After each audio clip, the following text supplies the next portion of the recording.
حضرت ابن عباس سے روایت ہے، نبی کریم صلی اللہ علیہ وآلہ وسلم نے فرمایا، تم میں سے جو شخص رات کو محنت کرنے سے عاجز ہو اور بخل کی وجہ سے مال بھی نہ خرچ کر سکتا ہو اور بزدلی کی وجہ سے جہاد میں بھی شرکت نہ کر سکتا ہو، اس کو چاہیے کہ اللہ کا ذکر کثرت سے کرے۔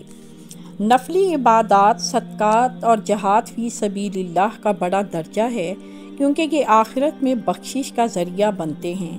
کتاب و سنت میں ان کے بارے میں بہت تاکید آئی ہے۔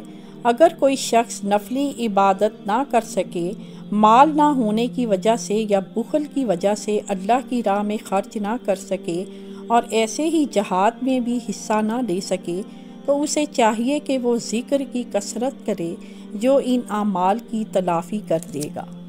اگر میری بات اچھی لگی ہو تو اسے ضرور لائک کیجیے گا اور سبسکرائب کیجیے گا۔ جزاک اللہ خیر۔